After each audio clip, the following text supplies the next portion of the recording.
எல்லாம் முடிஞ்சு போகும் திரும்ப கூப்பிட்டார் ராஜ் அப்படின்னாரு. நாம தானா அமைச்சர் ஆயிட்டோமான்னு பல வாட்டி.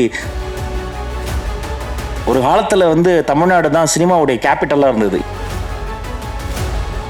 யார் ₹1 கேட்டாலும் நீங்க கொடுக்காதீங்க. அதை சொல்லு இதை நான் சொல்லுவேன், நீ கொஞ்ச நேரம் சும்மா இருக்க சொல்லு. மாண்புமிகு முதல்வர் அவர்களிடம் அனுமதி பெற்று ஆலோசனை செய்து எல்லாம் ஃபர்ஸ்ட் மீட்டிங்லேயே எல்லாம் முடிஞ்சு போகும் திரும்ப கூப்பிட்டார் ராஜ் அப்படின்னாரு. அப்படியே ஓடி போய் சொல்லுங்க சார் அப்படிங்கும் போது அந்த முதல்ல அவர் சொன்ன விஷயமே இந்த மானியமுக்காக காத்திருக்கலப்பா சின்ன சின்ன படங்கள்லாம் அது ஏன் பெண்டிங்கில் இருக்கு. முதல்ல நல்ல படைப்புகள் அந்த குட்டி குட்டி படங்கள் பாருங்க, எதெல்லாம் பெண்டிங் இருக்கோ அரசு சார்பில் அத்தனை படங்களும் மானியத்தை கொடுத்துருங்க, அவங்க அது டிசர்வ் இட் என்று சொன்ன ஒரு மாண்புமிகு முதல்வருக்கு இந்த நேரத்தில் நாங்கள் நன்றியும் இதன் மூலமாக நான் தெரிவித்துக் கொள்கிறேன். அது மாதிரி அது ஒரு இன்னொரு விஷயமும், ஒரு காலத்தில் தமிழ்நாடு தான் சினிமாவுடைய கேபிட்டலாக இருந்தது. எல்லா ஷூட்டிங்குமே இங்கே நடக்கும். கொஞ்சம் கொஞ்சமாக இன்னைக்கு ஹைதராபாத் போயாச்சு, கொஞ்சம் கொஞ்சமாக எல்லாருமே அதர் ஸ்டேட் போயாச்சு. அதுக்கு வேரியஸ் ரீசன்ஸ். அதெல்லாம் பகுப்பாய்வு செய்வது தான் எங்கள் வேலை. ஷூட்டிங் ஸ்பாட்டில் யாராவது மேனேஜரோ பிஆரோ ஒரு பர்மிஷனுக்கோ ஒரு 10 பேரை பார்க்கணும், 4 பெட்ரோல் வண்டி காசு தரணும், நோ. யார் ₹1 கேட்டாலும் நீங்க கொடுக்காதீங்க, தரவே தராதீங்க. உங்க கூட சிஎம் இருக்கிறாரு, நீங்க என்ன ப்ரொடக்ஷனுக்கு என்னவோ அதை பார்த்துக்கங்க, ஆர்டிஸ்டுக்கு என்னவோ அதை பார்த்துக்கங்க. அதுதானே செய்ய போறோம். இது வேலை. உலகத்துல வேலையை செய்யறதுக்கெல்லாம் யாரும் பாராட்ட மாட்டாங்க. அதனால நாம அப்படி சிஸ்டம் மாறி போச்சு. நாம வேலையை செய்து கொண்டிருக்கிறோம், அதை சிறப்பாக செய்து கொண்டிருக்கிறோம், அது உண்மையாக செய்து கொண்டிருக்கிறோம். எந்த ஒளிவு முறை இல்லாம டிரான்ஸ்பரண்டான ஒரு கவர்னன்ஸ் தருவதற்கான ஒரு முயற்சி தான்.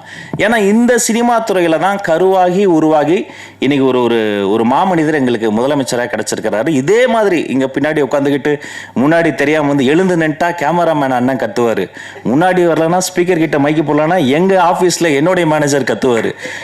அதையும் மீறி எழுந்துட்டா அவரு இந்த போட்டோகிராஃபர் எல்லாம் திட்டுவாங்கன்னா பரவாயில்ல, மைக்கு பிடிச்சதுக்காக நிக்கில் பண்ணாது ராஜு உட்காரியா இல்லையா அப்படிம்பாரு.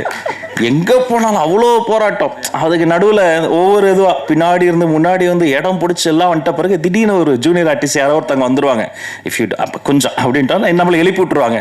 அப்படியே பின்னாடி போய் உட்காந்து ஃபுட்பால் மாதிரி தான் அதவங்களாம் நிற்கிறாங்க பாருங்க. பாதி நிகழ்ச்சி ஃபுட்பால் மாதிரி நின்றுக்கிட்டு தொத்திக்கிட்டு என்னன்னா என்னைக்காவது ஒரு நாள் நம்ம ஜெயிச்சிரும், எதுலையாவது ஜெயிச்சிரும், பெடந்தாங்கல் பறவை மாதிரி எல்லாத்துலேயும் ஓடி ஓடி பறந்து இன்னைக்கு அப்படியெல்லாம் போயிட்டு இந்த இடத்துல நிற்கும் போது சரியெல்லாம் தான் இருக்கு. நாம தானா அமைச்சர் ஆயிட்டோமான்னு பல வாட்டி சரியெல்லாம் இருந்திருக்கு. பட் அதெல்லாம் யோசித்து பார்க்க எங்களுக்கு நேரம் இல்லை. இது ஒரு நல்ல ஸ்டார்ட், இது ஒரு பொன்னான வாய்ப்பு. இந்த மேடையில் எங்கள் அண்ணன்கள் என்னெல்லாம் கேட்டாங்களோ அதை செய்வதற்கு ஒரு பொன்னான வாய்ப்பு.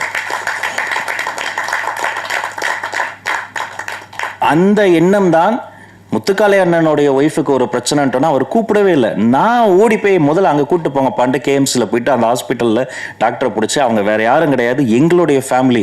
அவர் நடிகராக பார்க்காதீங்க, ஒரு மிகப்பெரிய ஒரு கல்வியாளர்னு சொல்லி நின்னதாக இருக்கட்டும். அவர் பாவாலட்சுமணன் அண்ணன் கூடலாம் நான் ஒரு படம் கூட ஒர்க் பண்ணதே இல்லை.